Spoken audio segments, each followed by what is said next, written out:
E aí, gente, como tá aí do outro lado da telinha? Me conta, tudo certo? Eu sou a Letícia Casemiro e está começando mais um episódio do Viva Som, programa musical produzido aqui na TV Viva Promessa. E aí, está preparado para escutar algumas músicas junto comigo para descobrir quais foram as selecionadas para hoje?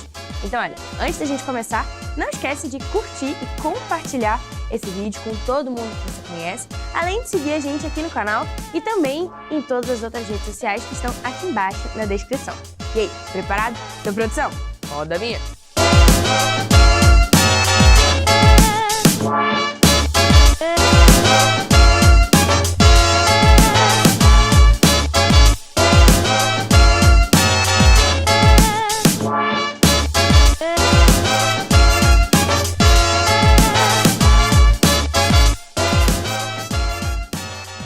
E a nossa primeira música de hoje é do cantor João Alexandre, que a gente vai assistir sendo interpretada por ele mesmo durante uma live do ano passado, lá na Promessa de Vila Medeiros, que contou com a sua participação. O João Alexandre é um cantor super conhecido por ter tido uma significância imensa na história da música contemporânea cristã aqui no Brasil. Ao longo de sua carreira, ele desenvolveu um estilo musical muito diversificado, incorporando algumas referências do folk, do MPB e também da música cristã. E nós vamos escutar uma de suas músicas agora, que se chama República do Amor.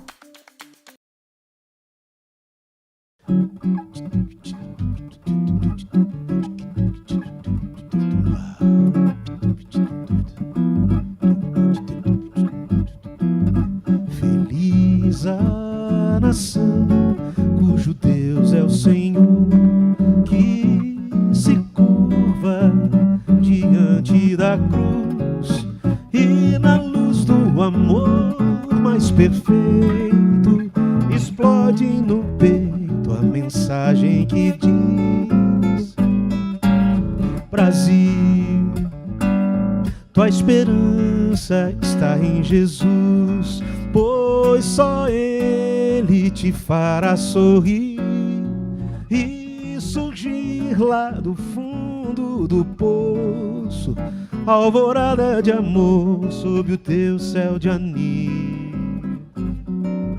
Levanta a voz bem alto e dá louvores só a Deus. Ergue-te num salto e volta os olhos para os céus. Muda, Brasil, a tua hora já chegou de receber a verdadeira vida numa nova república de amor. Mas é feliz, feliz a nação cujo Deus é o Senhor, que se curva diante da cruz e na luz do amor mais perfeito explode no peito a mensagem que diz: Brasil, tua esperança está em Jesus, pois só Ele te fará sorrir e surgir lá do fundo do poço, alvorada de amor sob o teu céu de anil. Levanta a voz bem alto e dá louvores só a Deus. Ergue-te num salto e volta os olhos pros céus. Muda, Brasil, a tua hora já chegou de receber a verdadeira vida numa nova república de amor. Muda, Brasil, muda, Brasil, a tua hora já chegou de receber a verdadeira vida numa nova república de amor.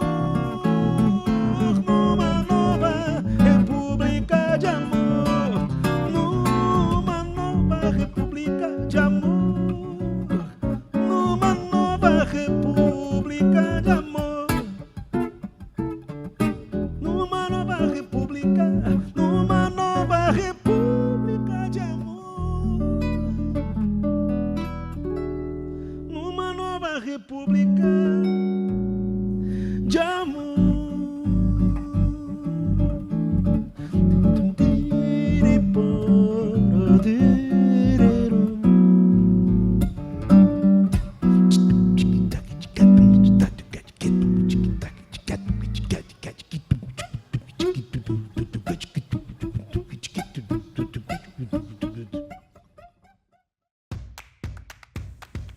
E para dar continuidade a esse episódio, nós vamos escutar agora uma música interpretada pela irmã Lavínia Lisboa, da Promessa em São Gonçalo, Sacramento. E eu quero mandar um beijo super especial tanto para a Lavínia quanto para o Juan Garcia, que está acompanhando ela nessa canção. O Juan é meu primo, então um beijo especial para os dois e também para todos os irmãos da Promessa em Sacramento, porque para quem não sabe, é minha igreja lá no Rio de Janeiro. A gente vai escutar ela cantando a música Ele Exaltado, que fala sério, é super conhecida, então canta com a gente aí de casa.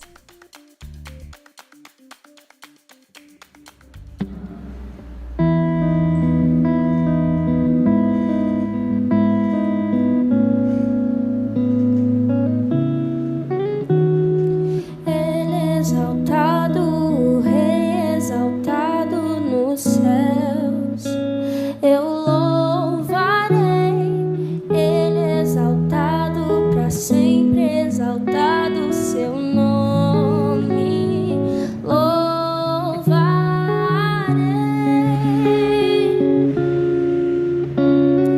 Ele é o Senhor, sua verdade vai sempre reinar.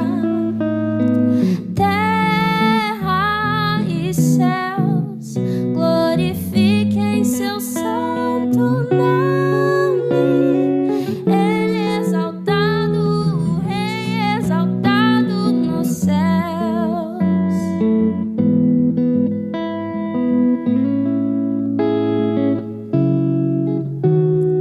Ele exaltado, o Rei exaltado nos céus.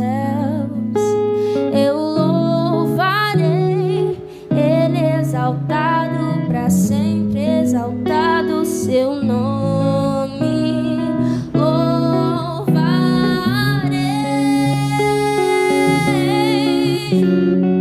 Ele é o Senhor, sua verdade vai sempre reinar.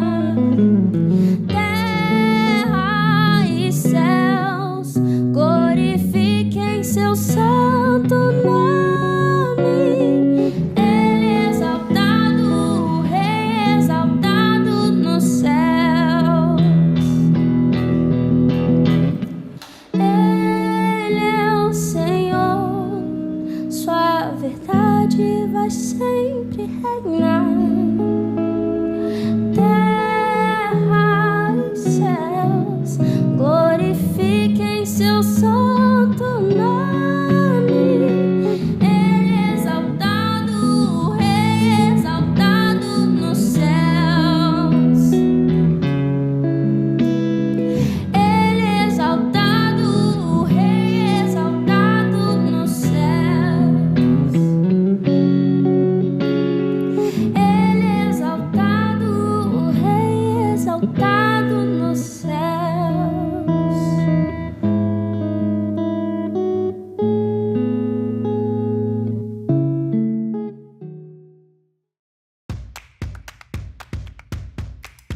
E aí, você tá curtindo o programa até aqui? Se você tiver, não esquece de compartilhar o link desse episódio com todo mundo que você conhece, aí nos seus grupos do Facebook, grupo de igreja, WhatsApp, Instagram, em todos os lugares.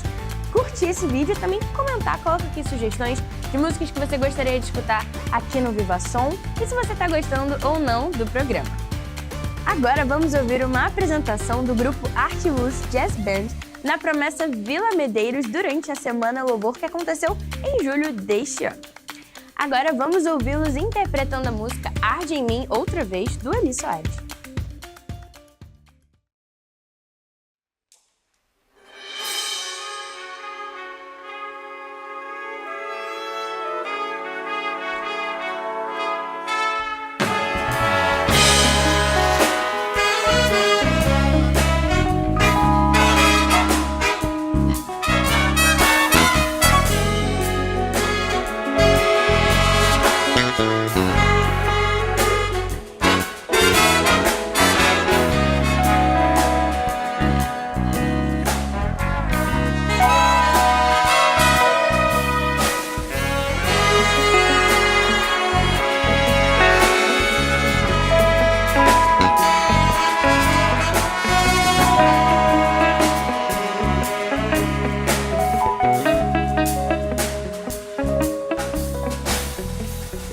quero mais viver longe da tua presença, meu Senhor. Hoje quero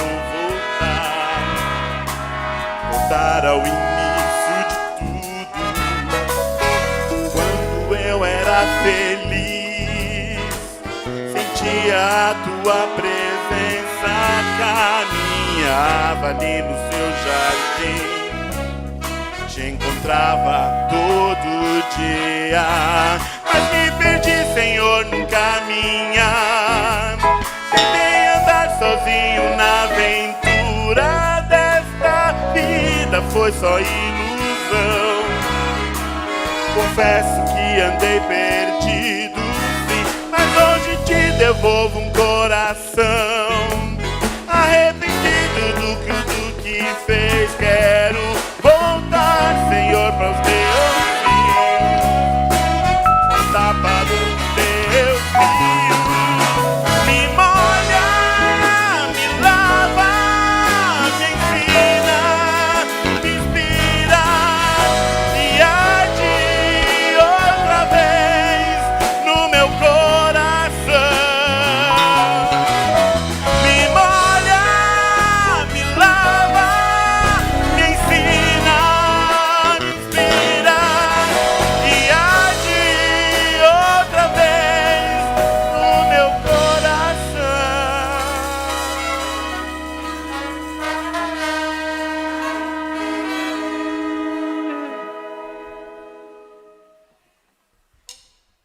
De braços abertos quero te receber, filho, eu estava esperando você.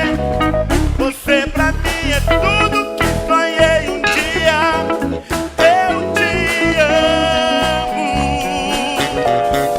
De braços abertos quero te receber, filho, eu estava esperando você. Você pra mim é tudo que eu sonhei um dia. Eu te amo. Vamos lá. De braços abertos quero te receber, filho, eu estava esperando você. Você pra mim é tudo que esperei um dia. Eu te amo.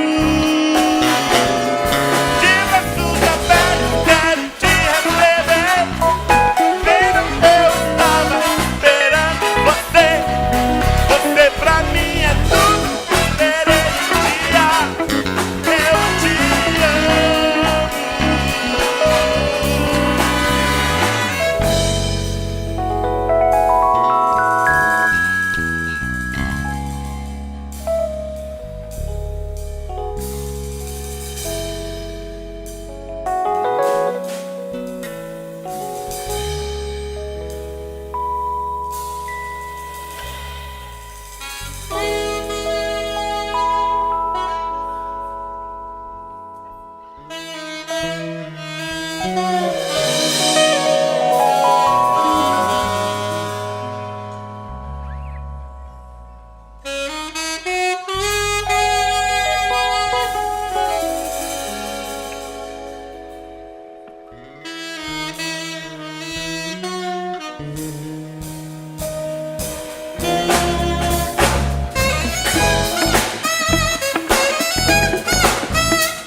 voltar ao início de tudo, de quando eu era feliz, sentia a tua presença, caminhava ali no teu jardim, te encontrava todo dia, mas me perdi, Senhor, no caminhar.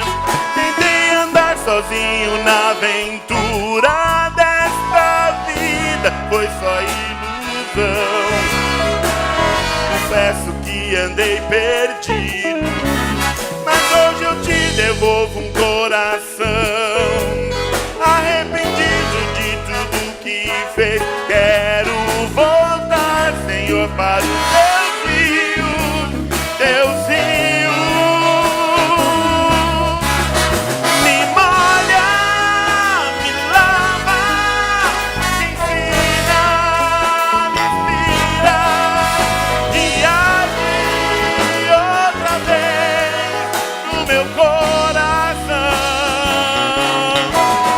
Me molha, me lava, me ensina, me inspira, e age outra vez no meu coração.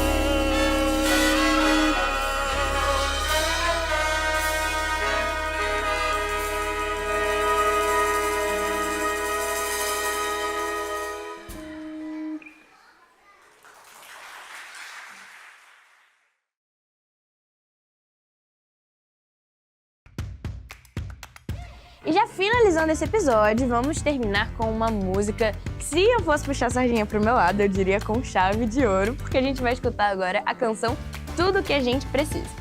Brincadeiras à parte, mas eu nem preciso dar muitos detalhes dessa música, porque eu vou acreditar que você acompanhou todo o lançamento desse primeiro single aqui do TV Viva Promessa, em colaboração com o Celebração Promessista.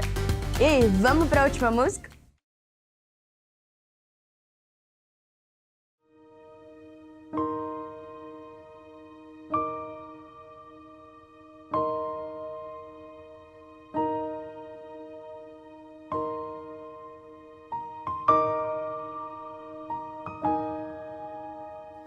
Tudo que a gente precisa, só há um lugar onde encontrar paz que transforma a vida.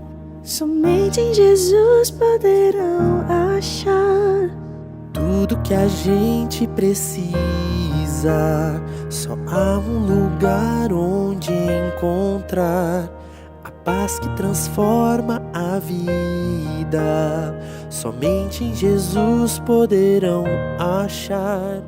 Eu quero um amor compartilhar com quem não conhece, se sente tão só. Eu quero esperança anunciar aqueles que longe estão a chorar. Porque o amor me salvou e vai salvar mais alguém. Porque o amor me mostrou que além da morte existe um porém.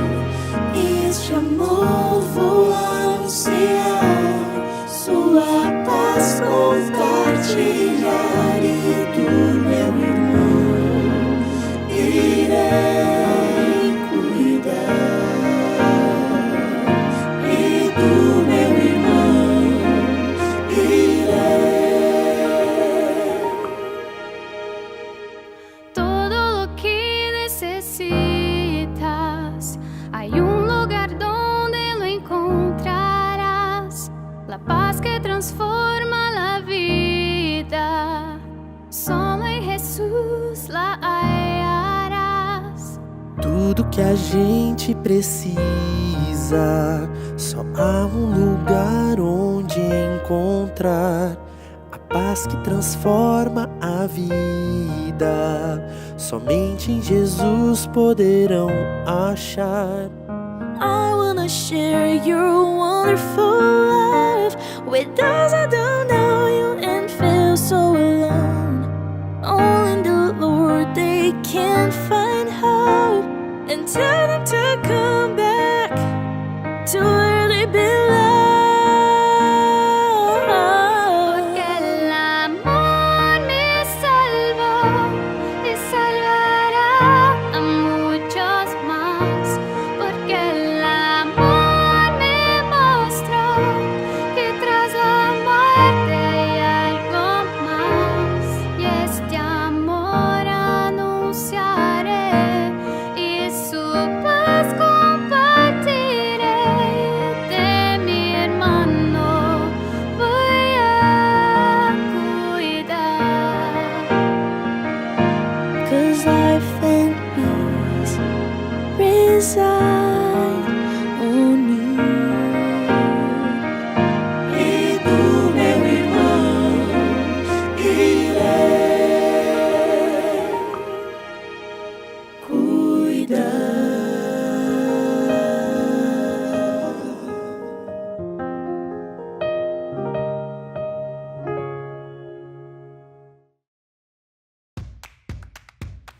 E chegamos ao fim de mais um episódio. Muito obrigada por ter nos acompanhado até aqui. Foi um prazer poder escutar, ouvir todas essas músicas juntinho com você. Espero que você aproveite muito esse comecinho de sábado e a gente se vê na próxima semana. Tchau, tchau!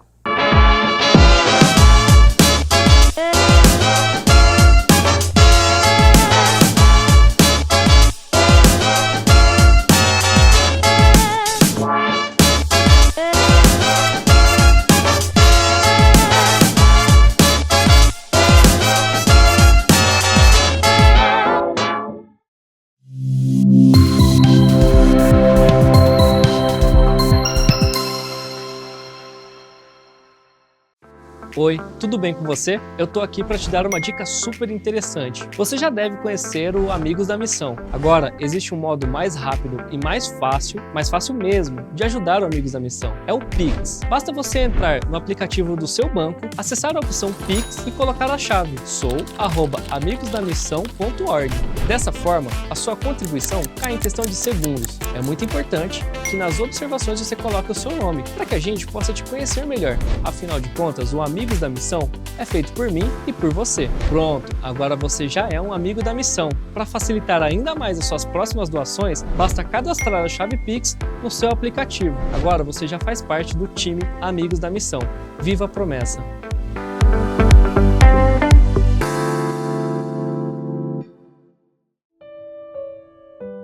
Porque os que servirem bem como diáconos adquirirão para si uma boa posição e muita confiança na fé que há em Cristo Jesus. 1 Timóteo, capítulo 3, versículo 13.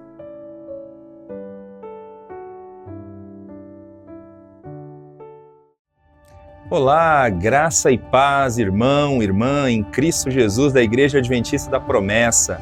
Eu estou passando por aqui para fazer um convite muito especial para você. Está chegando a data da nossa 60ª Assembleia Geral da Igreja Adventista da Promessa, dia 23 de novembro. E esse ano, especialmente, ela será feita de forma inédita no Nordeste. Ela será realizada na cidade de Aracaju, ali no Centro de Convenções AM Maus. Ele fica na Avenida Presidente Tancredo Neves, número 2151. A partir das 16 horas começa a nossa Assembleia Geral. Eu queria convidar você para que nós estivéssemos juntos nesse momento importante para a nossa denominação.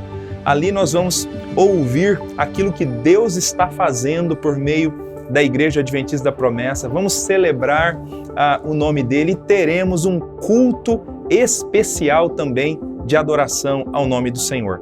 Quanto custa? Qual é o preço da inscrição? É gratuita.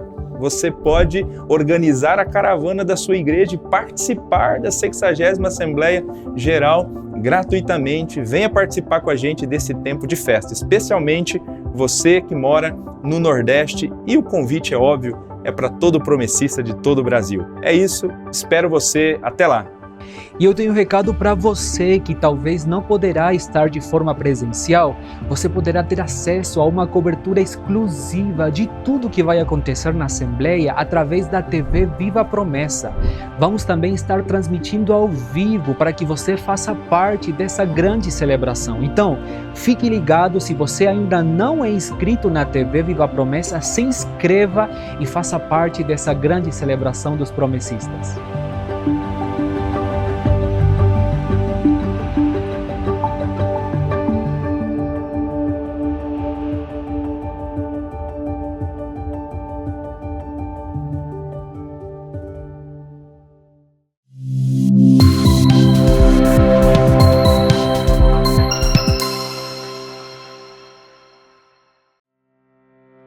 Graça e paz, tudo bem com vocês? Feliz em estarmos juntos mais uma vez aqui no Promessas de Esperança. Não esquece, já deixa o seu like, manda o seu comentário, pedido de oração, a cidade de onde você assiste essa transmissão. E você que entrará depois, que vai assistir à noite, na madrugada, no final de semana, para você também eu peço a mesma coisa, deixa o seu like, o seu comentário. É muito importante para a TV Viva a Promessa este engajamento. Faz com que a TV cresça no número de inscritos, a sua visibilidade, o seu alcance. E compartilhe o link dessa transmissão agora. Chama mais pessoas para virem compartilhar e celebrar com a gente. Legal? O nosso tema hoje, quando a idolatria entra nas famílias. Fica aí com a nossa vinheta, na sequência eu volto para refletirmos juntos na Palavra de Deus.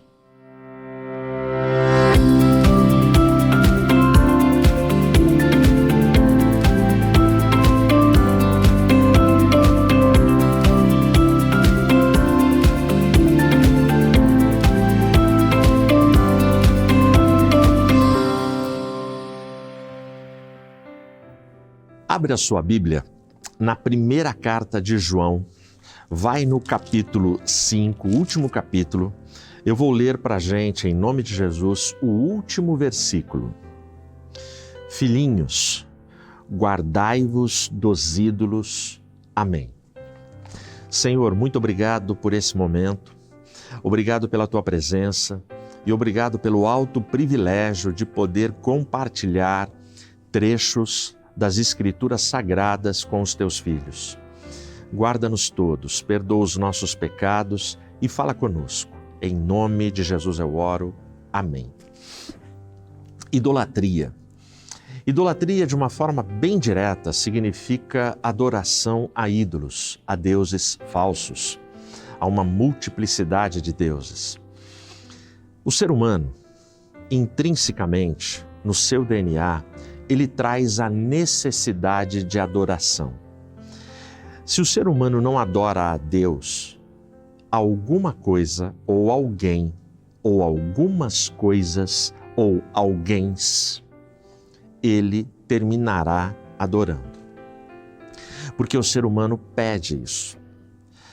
A mente humana é um depósito de desejos, de necessidades, de pecados, de pensamentos maus. E se nós não ocupamos esses espaços com o Deus verdadeiro, algo de fora vem para preencher esses espaços. E é nesse momento que, quando não se busca a Deus, o eu é entronizado. Porque, em essência, a idolatria é a satisfação do eu, é a satisfação do meu ego, das coisas que eu quero, para já, do meu jeito, da minha forma e nos meus termos. Existe um capítulo na Bíblia que é certamente, na minha opinião, o capítulo mais triste da história de um dos patriarcas. Quando a Bíblia usa a expressão, eu sou o Deus de Abraão, eu sou o Deus de Isaque, eu sou o Deus de Jacó, eu sempre encontro conforto e consolo quando eu ouço o nome, quando eu leio o nome de Jacó.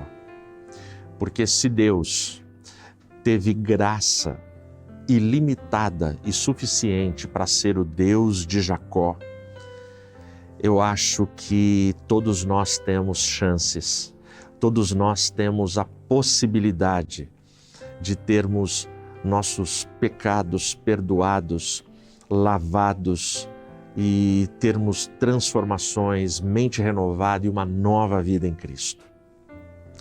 E é nesse capítulo que eu quero meditar com você. É nesse capítulo que eu quero meditar com você, pensando nessa frase tão pura, tão poética, tão profunda, tão sábia do apóstolo João. Filhinhos, guardai-vos dos ídolos, se defendam, se afastem, não tenham comunhão com ídolos, não abracem ídolos, porque a idolatria nos levará a práticas impensáveis. Vai comigo lá em Gênesis capítulo 34. Abre a sua Bíblia aí em Gênesis 34, para que a gente entenda o contexto do capítulo 34. Eu vou ler os últimos 3 versos do capítulo 33. Acompanha. E Jacó veio a uma cidade de Siquém, que está na terra de Canaã, quando ele veio de Padã Arã, e armou sua tenda diante da cidade.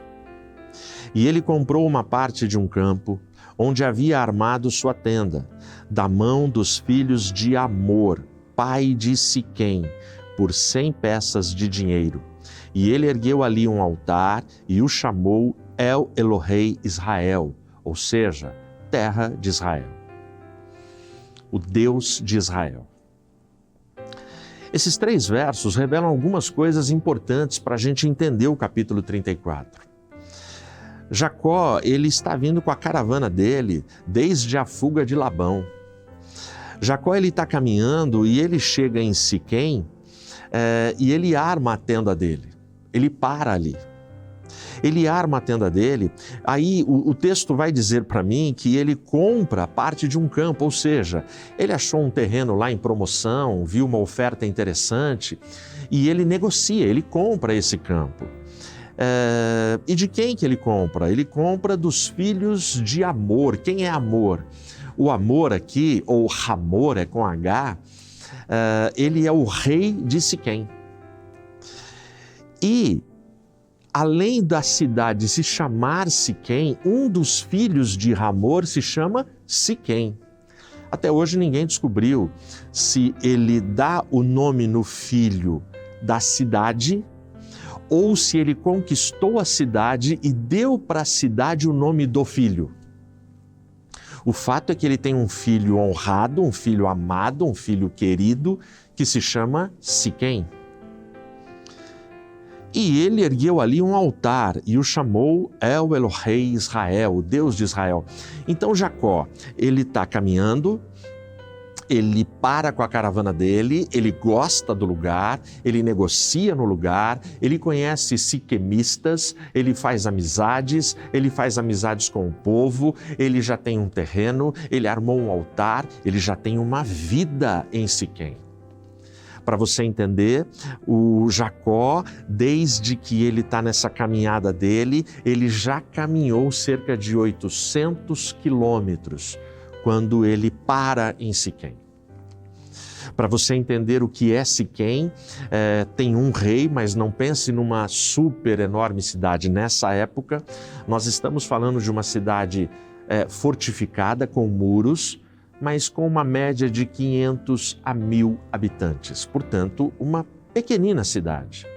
Hoje, para a gente, seria menor do que um bairro, mas naquela época era chamada de uma cidade e tinha um rei. Então, eu estou nesse cenário com o Jacó. Mas o Jacó, ele vai viver muitos dias, muitos anos depois dessa estadia dele em Siquém.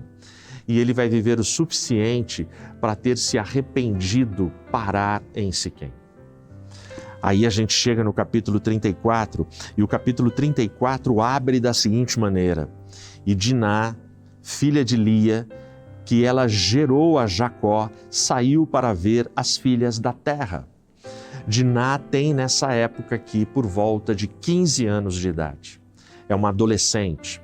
E por tudo que a Bíblia diz, uma adolescente linda, uma menina, uma mulher que aos olhos de pessoas inescrupulosas é uma menina desejável, uma menina que os homens querem. E ela sai pelas ruas de Siquém, ela sai para se relacionar, para socializar. O texto diz que ela sai para ver as filhas da terra, ou seja, ela quer encontrar as meninas da faixa etária dela, que é normal nessa idade, as garotas querem ter amigas, sabe? As migas.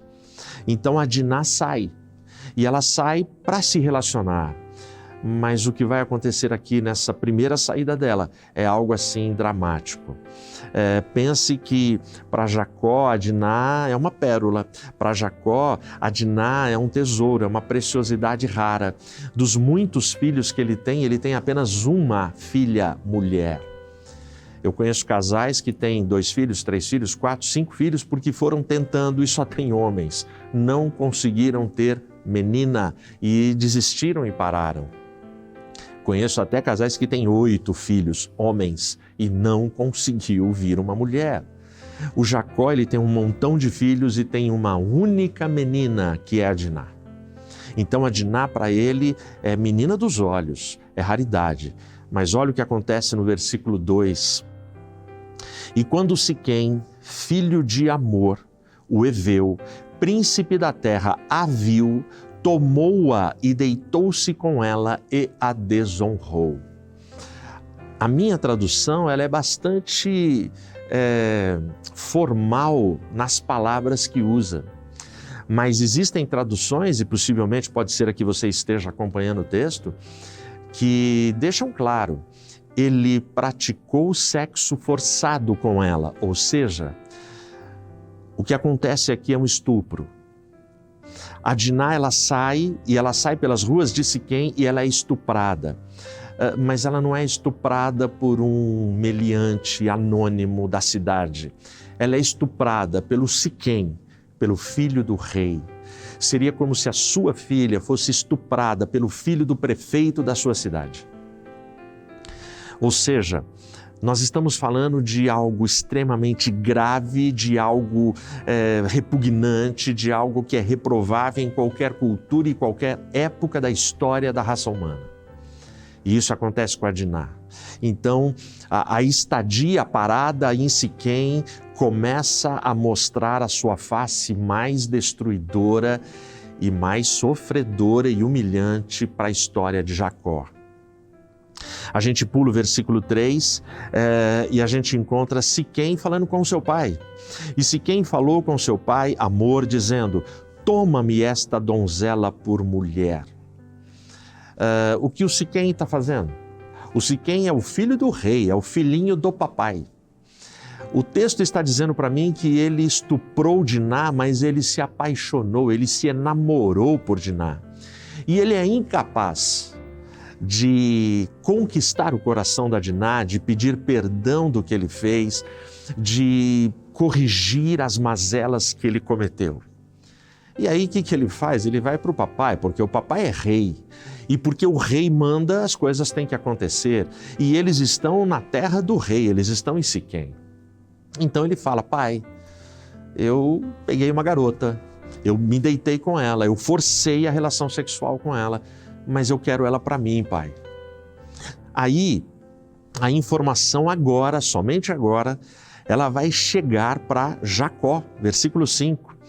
E Jacó ouviu que ele, Siquém, havia desonrado Diná, sua filha. Ora, seus filhos estavam com o seu gado no campo e Jacó manteve-se quieto até eles chegarem. Aqui começa ou continua as crueldades dos comportamentos passivos e omissos de Jacó como pai.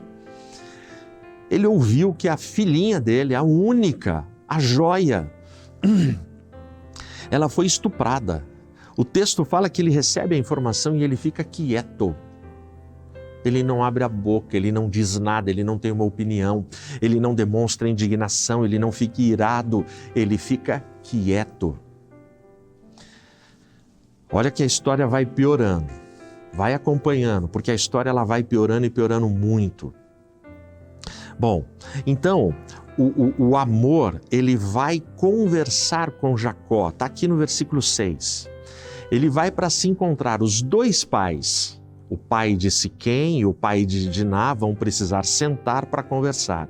Nesse ínterim, enquanto esse movimento está acontecendo, os filhos de Jacó, irmãos de Diná, vão receber a informação.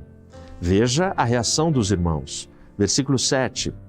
E os filhos de Jacó vieram do campo quando ouviram sobre isso. E os homens se entristeceram e se iraram muito, pois ele havia feito loucura em Israel ao deitar com a filha de Jacó, coisa que não deveria ter sido feita. A reação dos irmãos, ela é muito diferente da reação do pai. Os irmãos se entristecem, porque a indignação, porque o sentimento de desapontamento, de perda, de roubo é intenso. Arrancaram um pedaço de mim. Então os irmãos, eles se entristecem e eles se iram. E ira está acima de raiva, está acima de ódio. A ira é um negócio assim incontrolável. Sabe, quando a Bíblia fala sobre a ira de Deus em relação ao pecado da raça humana, esse é um tema extremamente complexo e profundo para a gente olhar para o texto bíblico e estudar. Mas aqui eu tenho a ira de irmãos de Diná, porque a irmã foi estuprada, uma garota de 15 anos. E aí, pela primeira vez na Bíblia Sagrada, é aqui Gênesis 34, no versículo 7, existe a expressão, foi feita loucura em Israel. É pela primeira vez no texto bíblico que Israel é tratada como uma comunidade, como um grupo étnico, como pessoas. Porque até então Israel era o nome de Jacó, ou seja, que é transformado em Israel porque ele lutou com o anjo e prevaleceu. Aqui, pela primeira vez, e são os irmãos entristecidos e irados que dão esse tom para Israel. Agora, acompanha aí que vai piorar. Olha a conversa entre Amor e Jacó. Presta atenção. E Amor conversou com eles, dizendo: a alma de meu filho Siquém anseia por tua filha, suplico-te que lhe a des por mulher. E fazei vós casamentos conosco, e dai vossas filhas a nós, e tomai nossas filhas para vós. Ou seja, eu tenho Jacó, eu tenho os irmãos, eu tenho o Amor e eu tenho Siquém. Está todo mundo ali nessa reunião. E o rei, o pai de Siquém, ele fala: olha, a alma do meu filho se apegou à alma da sua filha, nos dê ela.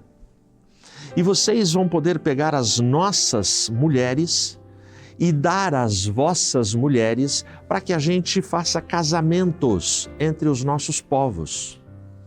Essa é a proposta. Então agora que Amor introduziu a conversa, o Siquém cria coragem, todo pirilampo, e começa a falar também.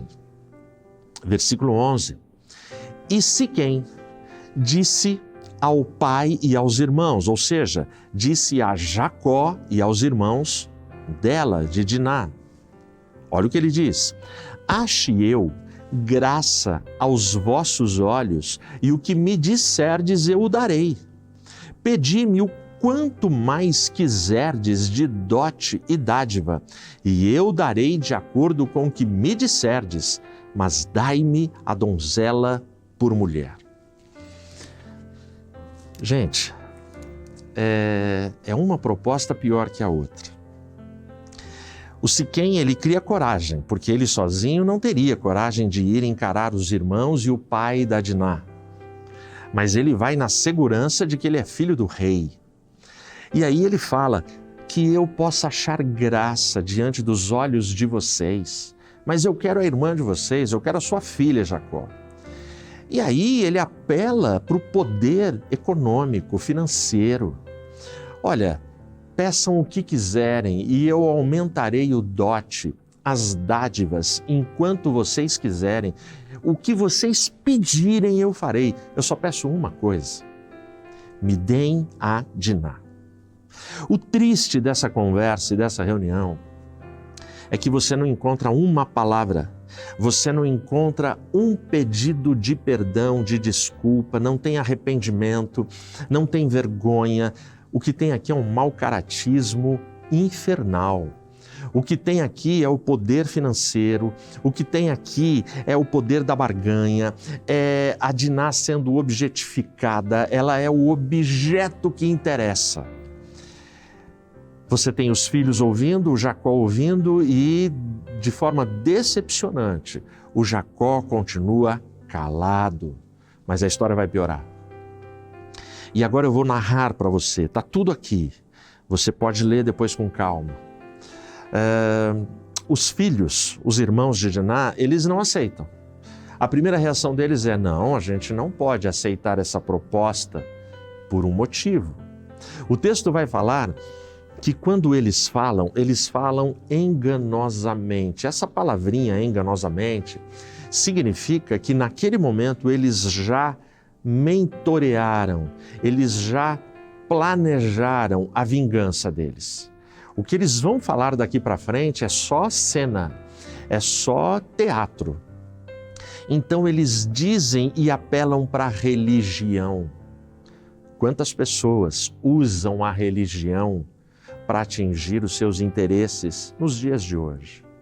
Então eles olham e eles falam de uma forma piedosa.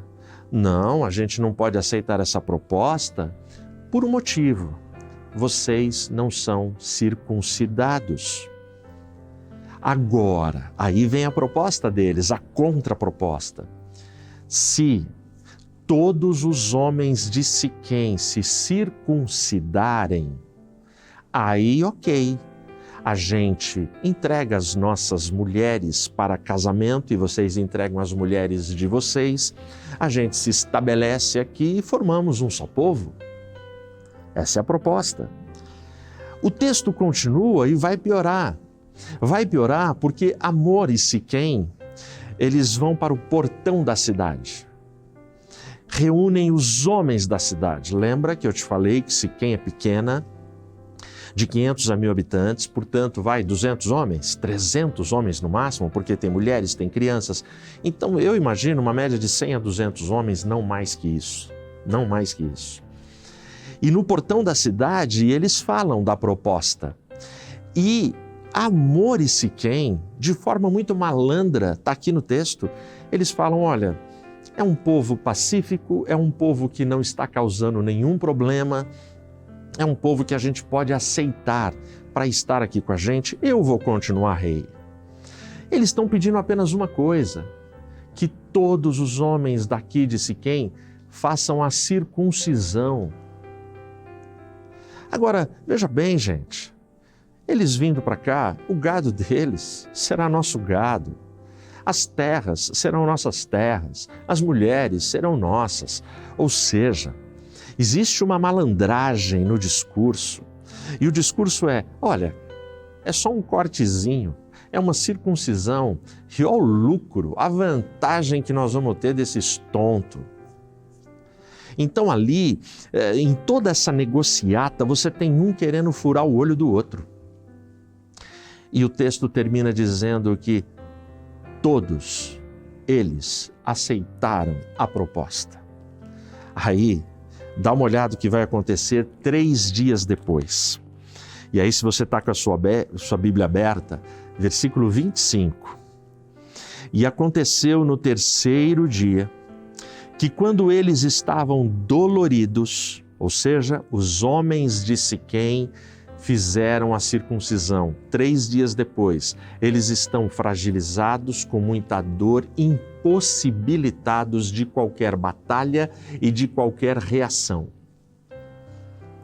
Então, no 3º dia, quando eles estavam doloridos, 2 dos filhos de Jacó, Simeão e Levi, irmãos de Diná, tomaram cada homem a sua espada e vieram contra a cidade corajosamente e mataram todos os homens.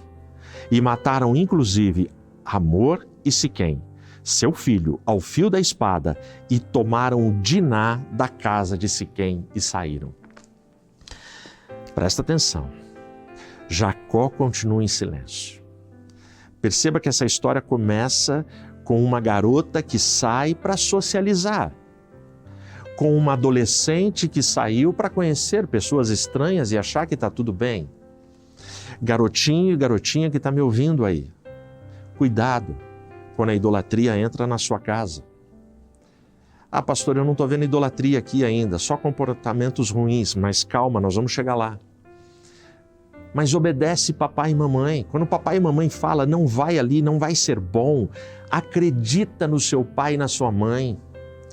Tudo que você está lendo aqui começa numa saidinha inocente, sem nenhuma maldade, de uma garota de 15 anos. A culpa é dela? Não, a culpa é do estuprador, óbvio. Mas eu posso evitar lugares que os meus pais me orientam para evitar. Ela é estuprada e começa toda essa negociação e o pai fica quieto e não tem perdão e não tem nada. Uma vingança é armada e é uma vingança desproporcional. Todos os homens foram mortos ao fio da espada. Todos os homens. Usaram a religião, o argumento da piedade para cometer o crime de extermínio de todos os homens de uma cidade. Percebe o que está acontecendo aqui no capítulo 34? E o Jacó? O Jacó é em silêncio. O Jacó vai falar agora, no final do capítulo. Eu vou ler para você. Versículo 30. E Jacó disse a Simeão e a Levi: tendes me perturbado para me fazer cheirar mal entre os habitantes da terra, entre os cananeus e ferezeus. Sendo eu pequeno em número, eles se unirão contra mim e me matarão, e serei destruído, eu e minha casa. Você percebeu que quando Jacó fala, ele não está preocupado com a Diná, ele não está preocupado com os filhos dele, ele está preocupado com ele, com a imagem dele. O que ele está dizendo aqui para os filhos é: pô, vocês queimaram o meu filme. Em nenhum momento esse cara se preocupa ou lamenta a filha. Olha o que os irmãos vão falar aqui para fechar o capítulo. E eles disseram: deveria ele tratar a nossa irmã como uma prostituta, pai? O capítulo 34, ele termina e não tem redenção. Não tem redenção nesse capítulo. Você não encontra no capítulo 34 de Gênesis uma única vez Yahvé. Não tem Deus nesse capítulo. O que tem é um Jacó omisso, um Jacó passivo, um Jacó que, sabe, ele não tem controle, ele não administra, ele não lidera a sua família e tudo está acontecendo. O capítulo 34, quando eu digo que é um dos piores da vida e da biografia de Jacó, no capítulo 34 tem luxúria, tem estupro, tem chacina, tem genocídio, tem barganha, negociata, corrupção, sabe? Tem interesse financeiro, tem troca, tem nojeira. O capítulo 34 é deprimente. E a idolatria, pastor? Eu vou ler para você de 1 a 7, o capítulo 35. Porque aqui no capítulo 35, quando a gente termina o 34, a vontade que dá é de falar assim: acabou para Jacó, não vai ter chance de novo. Porque pouco atrás aqui desses capítulos, Jacó ele tem a experiência do Val do Jaboque. Poxa, você pensa, virou a chavinha, transformou Jacó. Não, mas ele chega e para em Siquém. Mas mesmo quando a gente se esquece de Deus, Deus não se esquece da gente. Olha como começa o capítulo 35. E Deus disse a Jacó: levanta-te, sobe a Betel e habita ali. E faze ali um altar para Deus, que te apareceu quando tu fugias da face de Esaú, teu irmão. Então Jacó disse à sua família e a todos que estavam com ele: lançai fora os deuses estranhos que estão entre vós, e sede puros, e mudai as vossas vestes. Levantemo-nos e vamos a Betel, e lá eu farei um altar para Deus, que me respondeu no dia da minha angústia, e esteve comigo no caminho em que eu andei. E eles deram a Jacó todos os deuses estranhos que estavam em suas mãos, e todos os seus brincos que estavam em suas orelhas, e Jacó os escondeu debaixo do carvalho que estava junto a Siquém.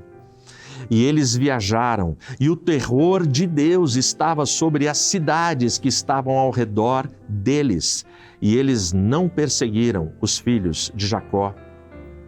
Então Jacó veio à Luz, que está na terra de Canaã, isto é, Betel, ele e todo o povo que estava com ele, e ele edificou ali um altar, e chamou o lugar El-Betel, porque ali Deus lhe apareceu, quando ele fugia da face do seu irmão. Aqui em Gênesis 35, do versículo 1 até o versículo 15, o nome Yahvé aparece 11 vezes. Se no capítulo 34 Deus é esquecido, Deus é omitido, Deus não é invocado, não é adorado, não é lembrado, ninguém se importa com Deus, aqui no capítulo 35, a presença de Deus, ela sobeja, ela transborda em cada linha, em cada palavra. E a iniciativa é de Deus, a graça é de Deus. E disse Deus a Jacó, Jacó está quieto, Jacó não se lembra, Jacó não está nem aí. Então Deus fala, Jacó, peraí, você é um patriarca, eu te chamei, eu tenho uma aliança contigo. Jacó, vai para Betel e lidera essa família. E é muito interessante as palavras de Jacó. As palavras de Jacó é, lançai fora os deuses estranhos que estão entre vós, está no versículo 2. E aí eles vão, e quando eles chegam, versículo 4, e eles deram a Jacó todos os deuses estranhos que estavam em suas mãos e todos os seus brincos que estavam em suas orelhas. É muito interessante quando você pega esses elementos, deuses nas mãos, são pequenas estátuas que representavam divindades. Você não vê Jacó aqui repreendendo os filhos e a família. Olha, vocês mataram, vocês foram cobiçosos, vocês foram interesseiros, vocês foram mentirosos. Jacó, ele entende que a causa é a idolatria. Quando você abre brechas para falsos deuses, você abriu brechas para todas as práticas ruins no relacionamento humano. Tudo que você vê de ruim que tem acontecido nesse planeta, quando você busca na causa, tem adoração a falsos deuses, porque não adorar o Deus do céu é atender os caprichos de falsas divindades. É o que acontece aqui. Presta atenção no que está acontecendo na sua família. Presta atenção nas escolhas que a tua família tem feito, nas palavras e nos vocabulários que a tua família usa no dia a dia, no interior da casa. Presta atenção no que se assiste. Presta atenção no que se veste, como se veste, para quem se veste. Ah, pastor, você está falando de modas e costumes? Não. Eu estou falando de adoradores que servem a um Deus santo. É disso que eu estou falando. Eu estou falando de pessoas que ganharam de Deus um corpo que é chamado Templo do Espírito Santo e que não é para exposição pública. É para uma vida decente, é para uma vida honrada, é para uma vida respeitosa. Aqui, quando ele fala de brincos, por favor, não tem a ver com a proibição de brinco, mas tem a ver que aqueles brincos, eles tinham dedicação a divindades pagãs de Siquém. É isso. Então, os filhos de Jacó chegaram em Siquém, ai que lindo isso aqui, e foram abraçando aqueles deuses. Ao abraçar aqueles deuses, o comportamento muda, a idolatria entrou, a idolatria destrói famílias. Eu quero compartilhar com você 2 lições apenas. A primeira lição dessa história: quando Deus te ordena ir para Belém, não pare em Siquém. Quando a bênção está em Betel, não fique em Siquém. Eu vou ler para você 31:13. 31:13 tem a ordem clara de Deus quanto ao destino de Jacó e sua caravana. Eu sou o Deus de Betel, onde tu ungiste o pilar, e onde juraste um juramento para mim. Agora, levanta-te, vai desta terra e volta à terra de tua parentela. A ordem ela era clara. Vai para Betel.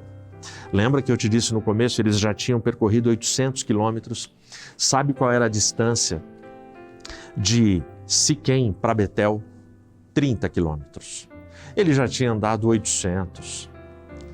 Por causa de 30 quilômetros, você vai desobedecer a Deus. Por causa de 30 quilômetros, você vai deixar de fazer a vontade de Deus. Quando a tua bênção está em Betel, não pare em Siquém. Se Deus falou não é para parar ali, é para ir para lá, vai para lá. Ah, pastor, mas Deus só se manifesta em Betel? Não. Deus se manifesta onde Ele quiser. Ele é dono do universo. Mas Ele determina onde, porque Ele pode determinar. Ele quer Betel, vai para Betel. Ah, mãe, pai, essa garota é a garota dos meus sonhos. Ah, mãe, pai, esse garoto, ele é tão lindo, é o garoto dos meus sonhos. Aí papai e mamãe viram para você e falam, não é, isso aí é Siquém, isso aí não é Betel. Mas o garoto e a garota estão impactados, hipnotizados por aquela paixão. E quantas vezes eu e você, em muitas escolhas, escolhemos Siquém e abandonamos Betel. Quando a bênção está em Betel, não se seduza pelas atrações de Siquém. Você está entendendo? Última lição, segunda e última lição. Saia de Siquém, que são trevas, e vá para Betel, que é luz. O texto diz claramente o significado do nome Betel, cidade-luz. Significa exatamente isso. E aí eu volto com você na 1 de João. Filhinhos, guardai-vos dos ídolos. Como é que a gente se guarda dos ídolos? Como é que a gente combate idolatria na família? Como? Qual é a arma? Como é que eu resisto à idolatria na minha família? João, quando ele conclui a primeira carta com essa frase, filhinhos, guardai-vos dos ídolos, ele só está dando um reforço para aquilo que ele já falou. João já deu a dica. E ele começa a sua carta dando a dica. E eu termino essa reflexão lendo a dica de João. Capítulo 1, 5 a 7. Então esta é a mensagem que dele ouvimos e vos declaramos, que Deus é luz e não há nele treva alguma. Se nós dissermos que temos comunhão com ele e andarmos em trevas, mentimos e não praticamos a verdade. Mas se andarmos na luz, assim como Ele está na luz, temos comunhão uns com os outros e o sangue de Jesus Cristo, seu Filho, nos purifica de todo pecado. Amém? Só tem um jeito de combater a idolatria na sua casa e na sua família. É manter-se debaixo da luz. A metáfora de João é clara. Como é que eu me mantenho debaixo da luz? Olhando para Jesus, seguindo a Jesus, obedecendo a Jesus. Ele é a luz. Ele é a luz do mundo. Ele é a luz da minha casa. Ele é a luz da sua família. Diga não à idolatria. Resista aos anseios, às seduções e às armadilhas de Siquém. Se esforce um pouco mais. Você e sua casa vão chegar em Betel. Que Deus te abençoe.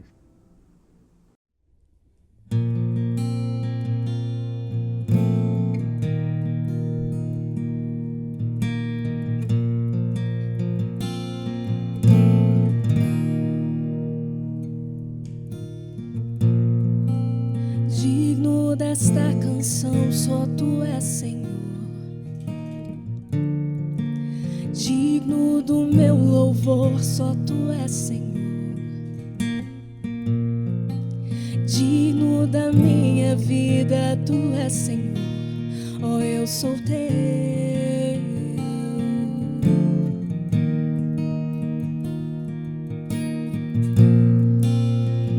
nome que é sobre todos é o teu Jesus. Fonte da salvação, só tu és Jesus.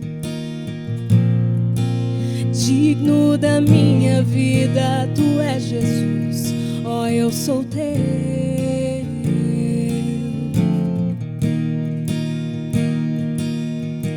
Santo, és incomparável, és inigualável.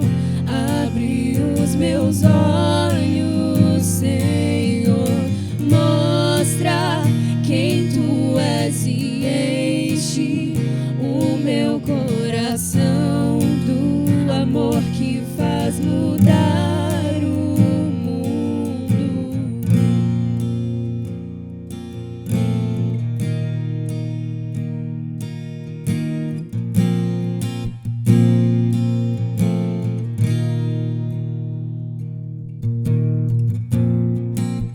Digno desta canção, só tu és, Senhor.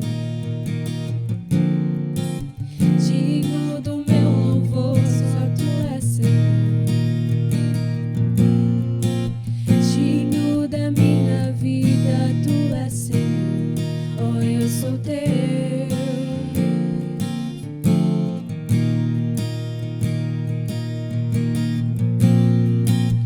Nome que é sobre todos é o teu Jesus. Fonte da salvação, só tu és Jesus. Digno da minha vida, tu és Jesus. Ó, eu sou teu.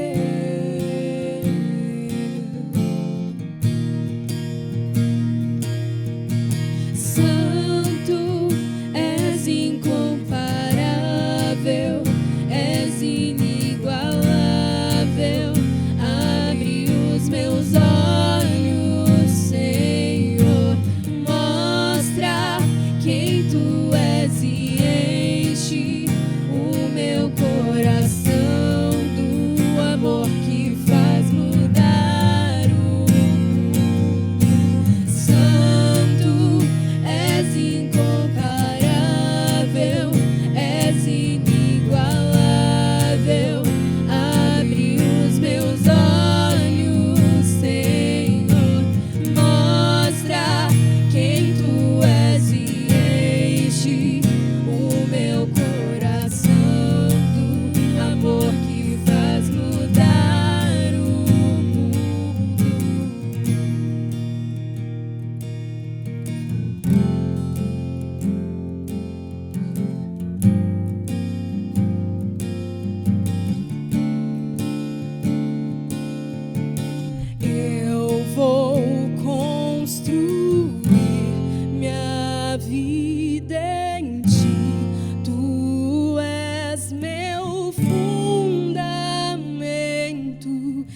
Glória a Deus, aleluia, muito bom termos chegado até aqui, muito bom estarmos na nossa particular caminhada, sonhando com a nossa Betel, buscando a luz que vem de Jesus.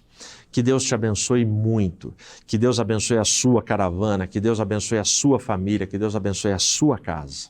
Ora comigo. Senhor, obrigado por esse tempo, obrigado pelo teu poder, pela tua bondade, pelo teu amor. Guarda-nos, ó Pai, a fim de que a gente possa te honrar, te louvar e te obedecer a cada dia. Ensina-nos, ó Senhor, a aceitarmos, a esperarmos e a fazermos a tua vontade. Continua conosco, perdoa, Senhor, as nossas faltas. Em teu nome, para a tua glória e louvor eu oro. Amém. Deus te abençoe, uma ótima semana e até semana que vem no Promessas de Esperança.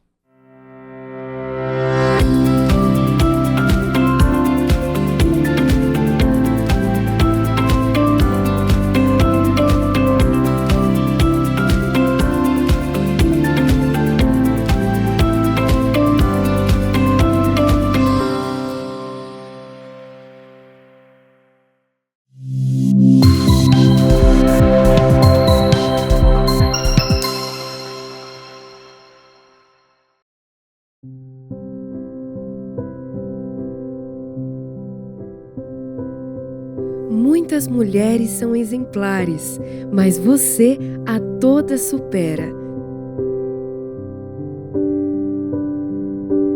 Provérbios 31, 28 e 29.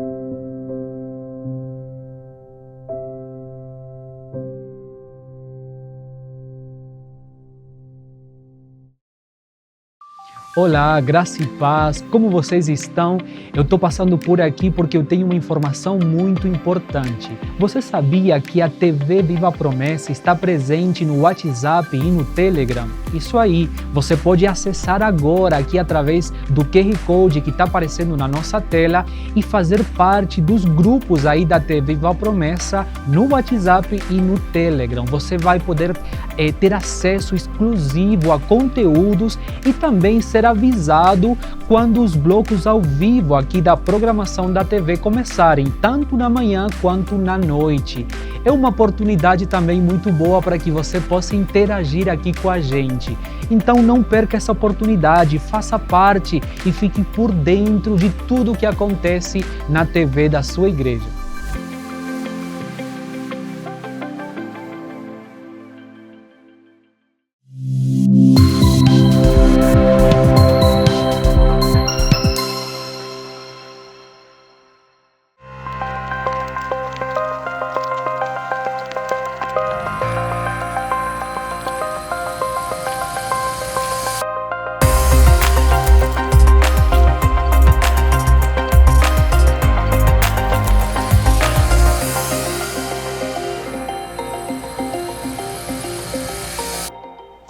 A paz do Senhor Jesus, irmãos e irmãs, sejam todos muito bem-vindos mais uma vez à TV Viva a Promessa.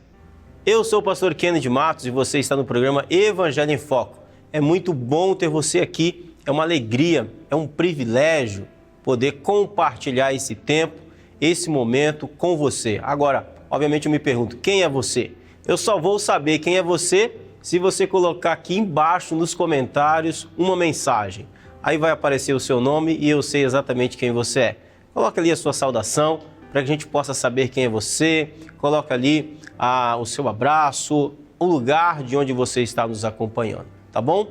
Não esquece também de compartilhar nos grupos de WhatsApp, nas suas redes sociais e marca a TV Viva a Promessa para que a gente possa compartilhar da palavra de Deus, dessa comunhão, todos juntos. Amém? Queridos irmãos e irmãs, eu quero convidar você a pegar a sua Bíblia. Pega a sua Bíblia aí, porque nós estamos estudando a Palavra de Deus. Nós estamos dando um foco no Evangelho apresentado por Paulo na carta que ele escreve à Igreja de Corinto. Na semana passada, nós vimos que Paulo tratou aqui a respeito da unidade da igreja. A igreja precisa estar unida em torno de Cristo. Cristo precisa ser o centro da unidade dessa igreja. Agora, na igreja de Corinto não tinha apenas o problema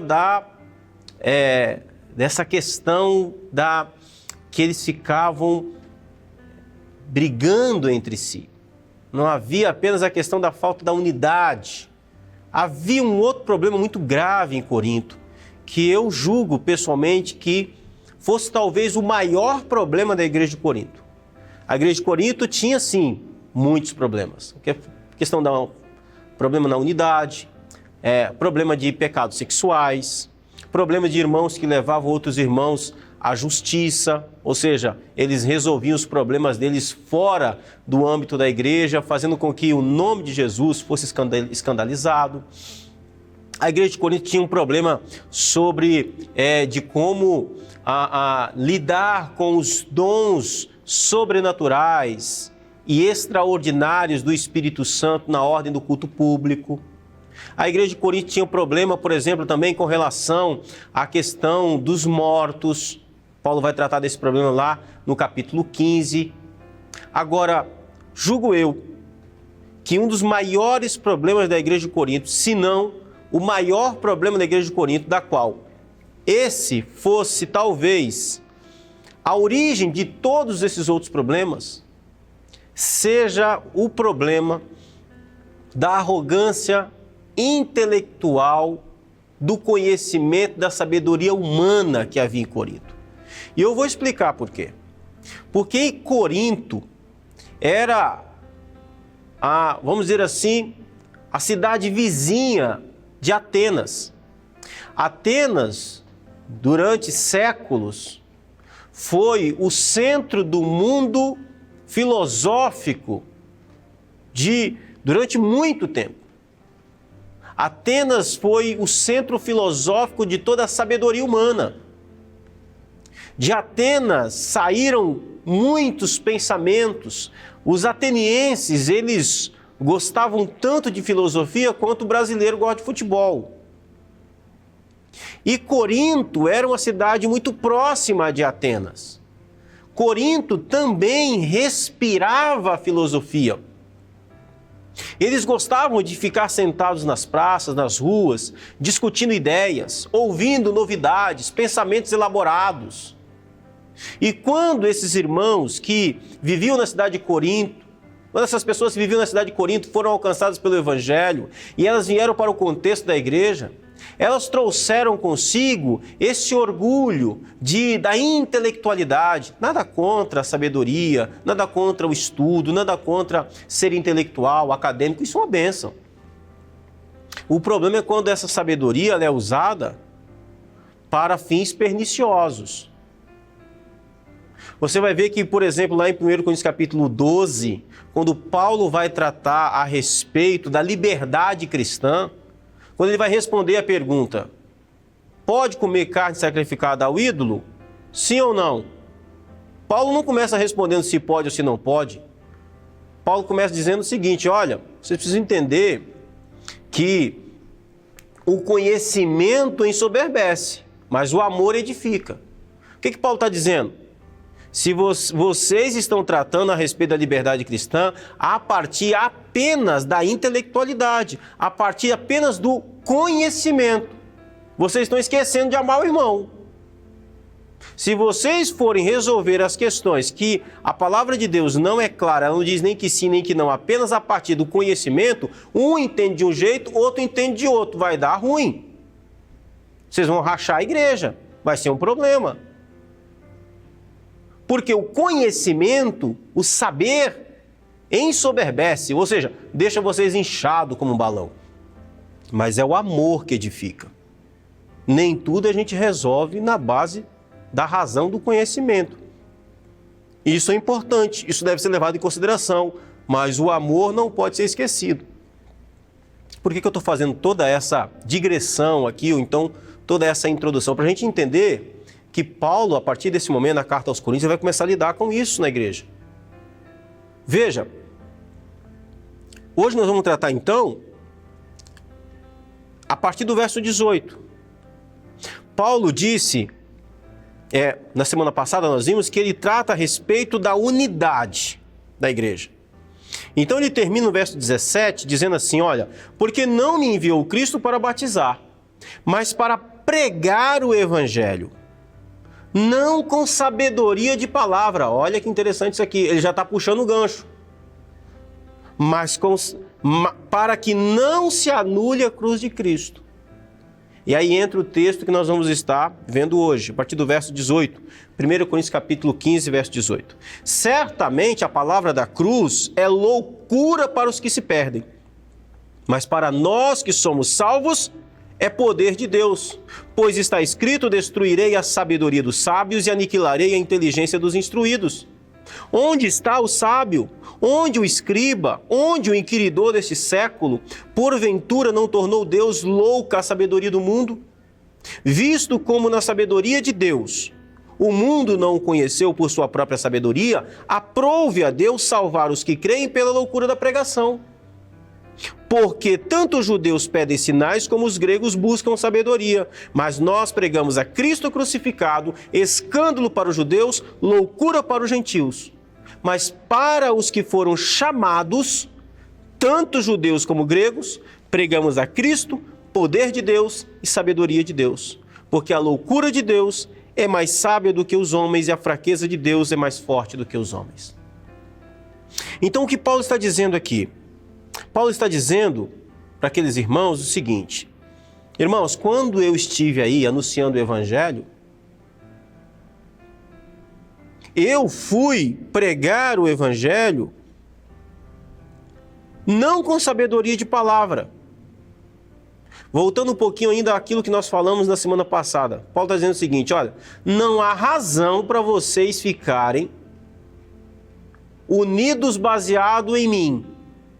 A unidade de vocês não pode estar fundamentada em Paulo. Por quê? Porque quando eu estive no meio de vocês, quando eu plantei essa igreja, eu a plantei pregando o Evangelho, não com sabedoria de palavra, para que a cruz de Cristo não fosse anulada. Eu preguei o Evangelho para vocês. Foi a cruz que eu preguei a vocês. Aí Paulo vai entrar no tema e vai dizer assim: certamente a palavra da cruz é loucura para os que se perdem. Paulo está dizendo, aqueles que ouviram o Evangelho e não creram no Evangelho, a mensagem da cruz é uma loucura para eles.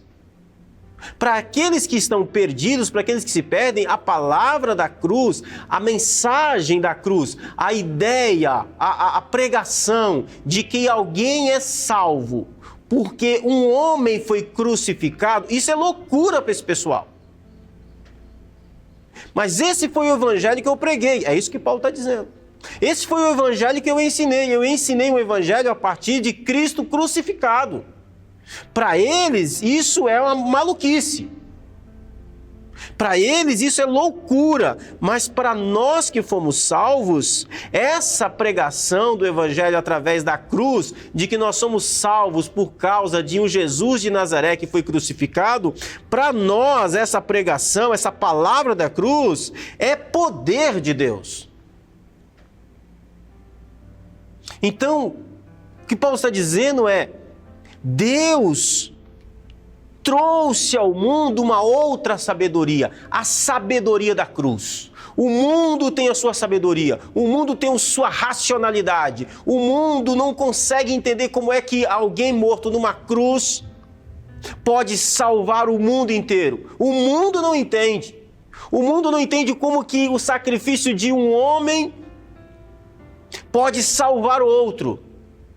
Ou melhor, o sacrifício de Jesus pode salvar outro homem. O mundo não entende isso.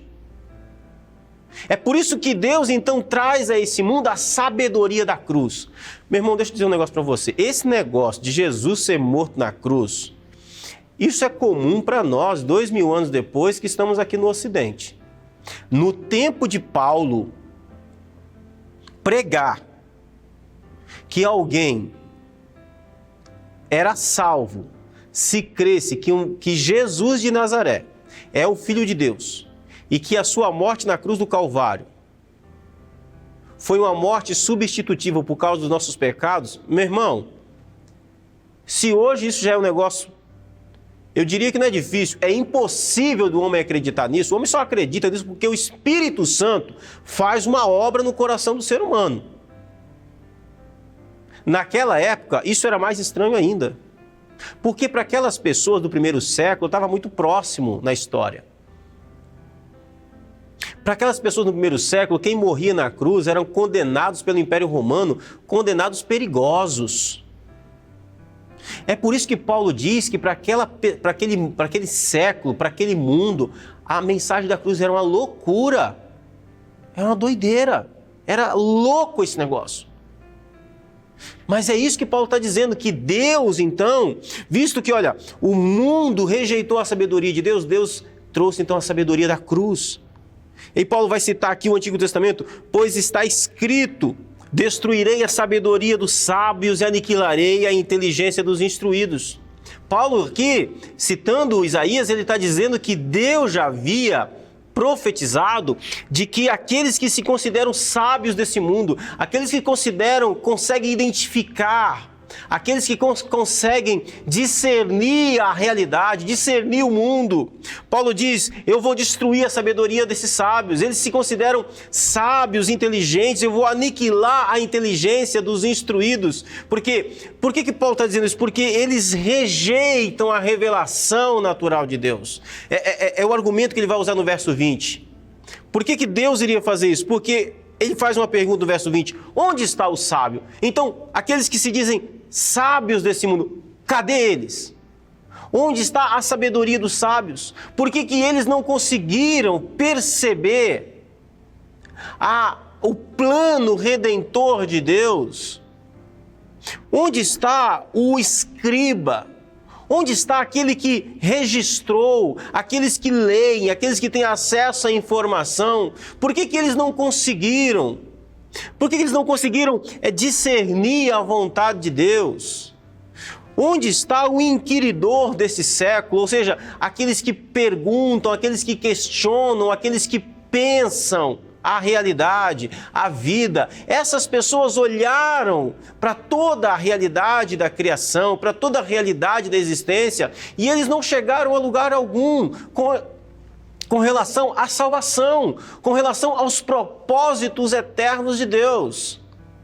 Embora Deus tenha se revelado a todos eles. Romanos 1, 19 a 22, o mesmo apóstolo Paulo vai dizer que Deus se revelou a todos os homens. Mas o que eles fizeram com essa revelação natural de Deus? Eles endureceram o coração.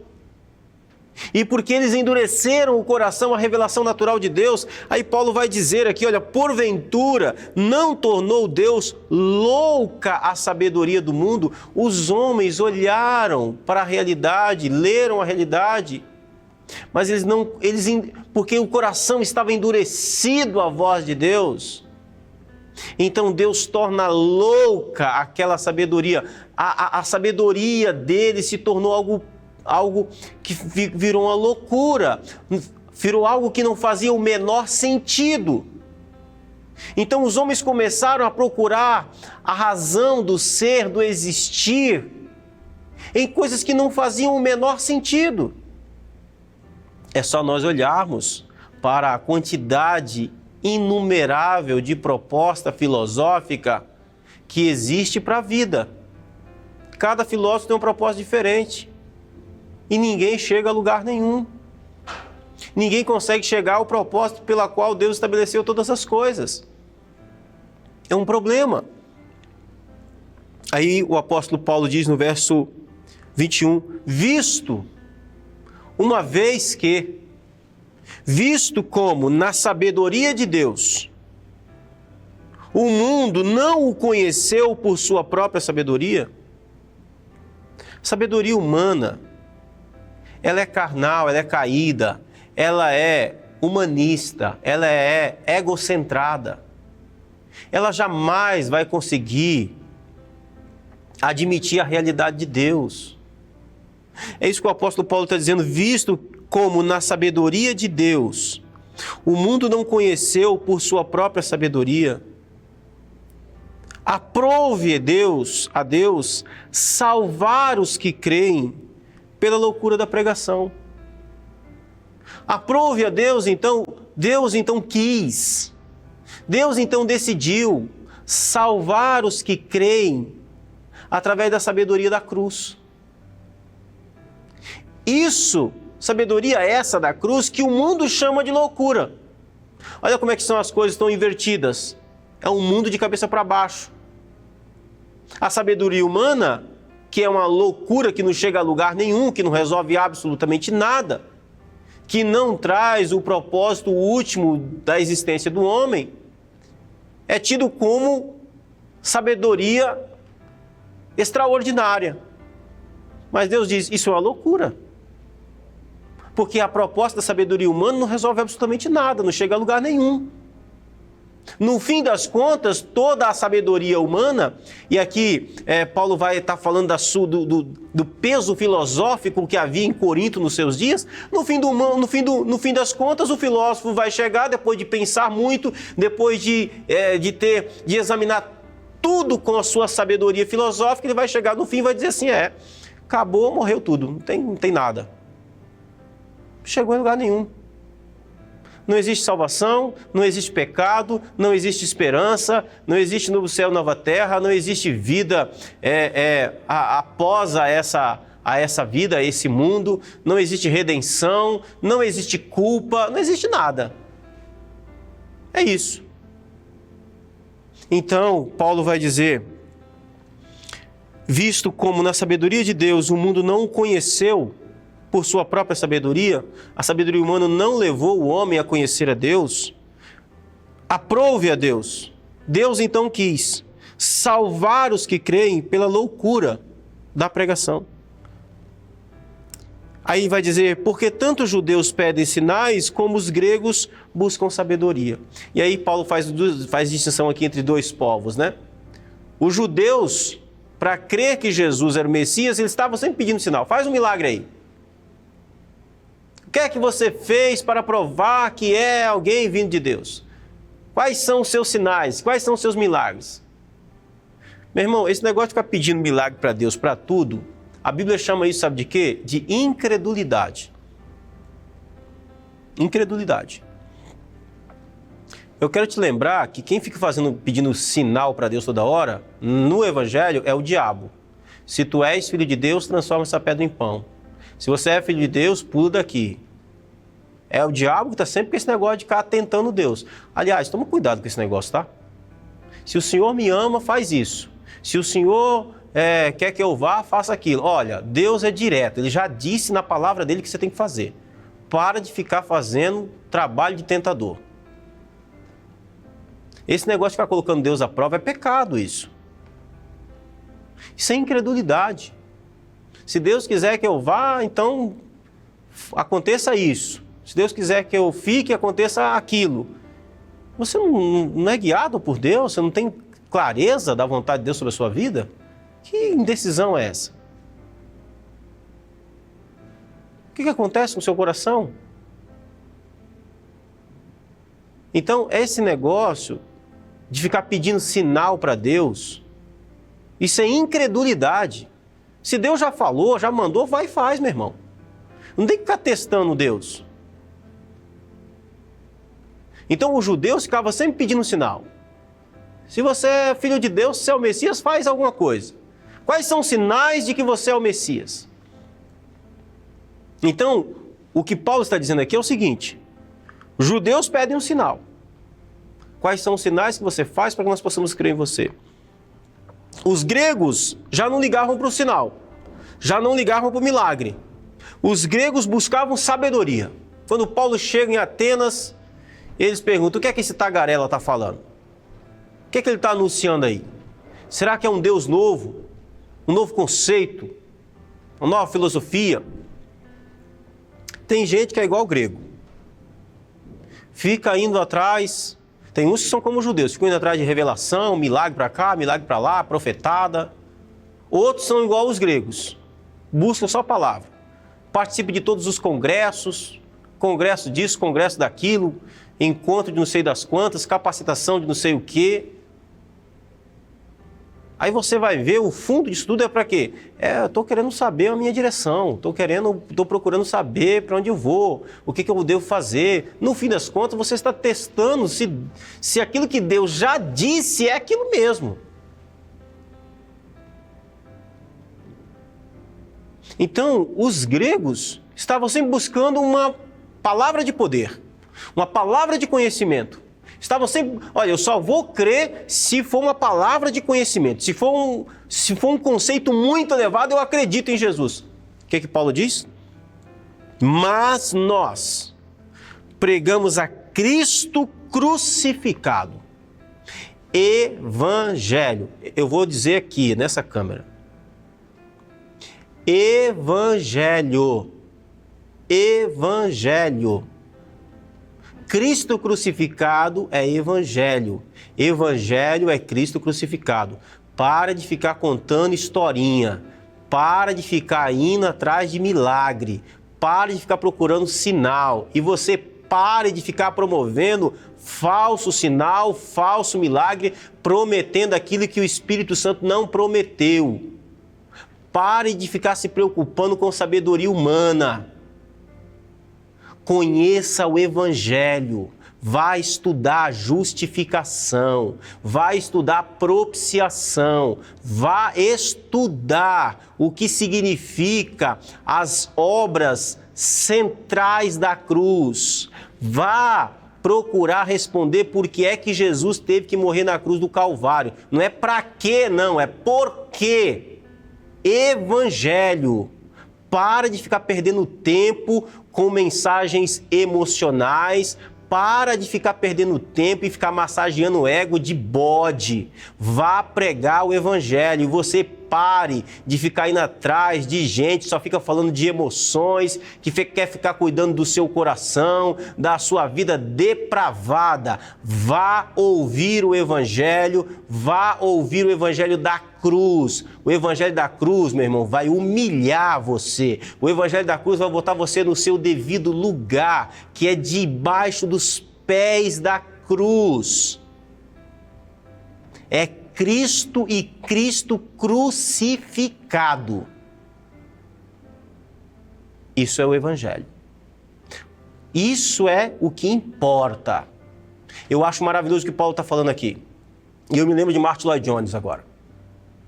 Certa vez, chegaram para Martin Lloyd Jones, Dr. Martin Lloyd Jones, e disseram para ele: o senhor podia pregar umas mensagens mais motivacionais?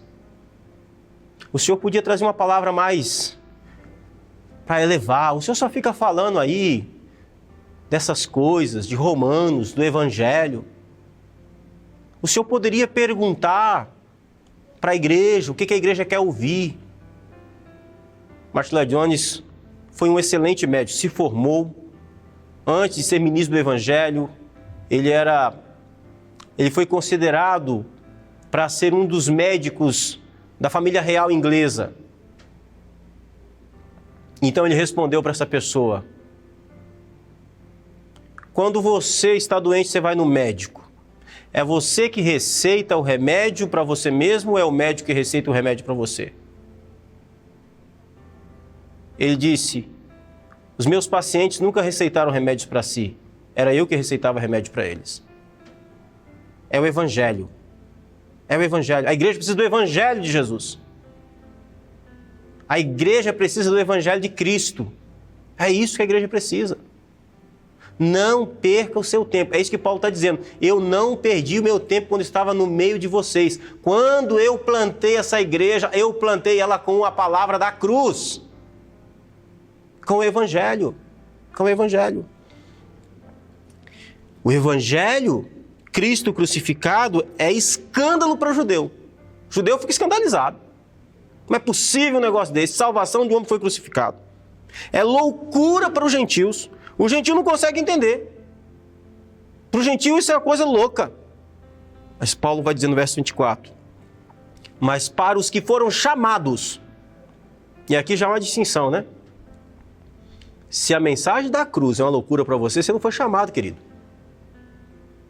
Se a mensagem da cruz é um escândalo para você, você não foi chamado.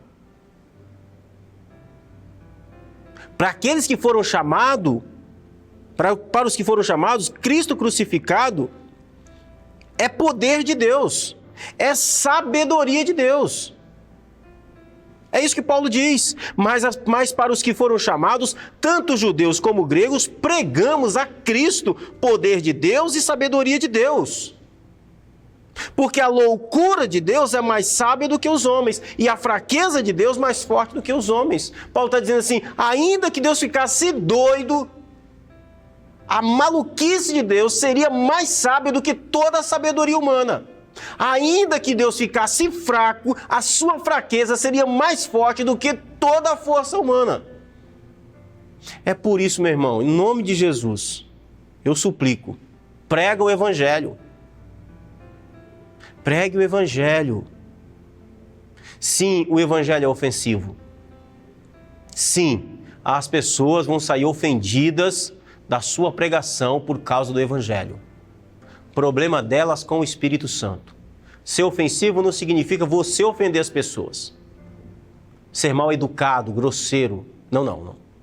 O Evangelho ofende a natureza humana.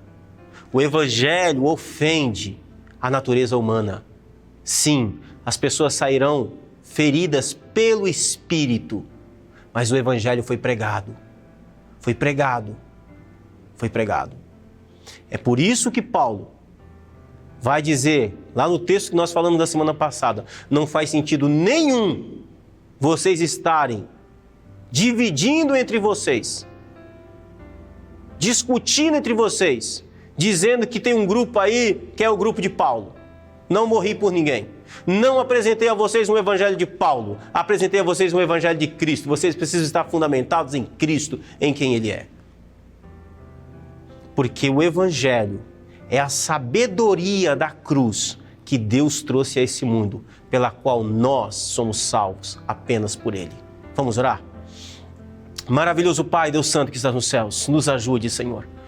Nos ajude, pois nunca, Senhor, nunca foi fácil anunciar Sua palavra com fidelidade, pois ela nos confronta.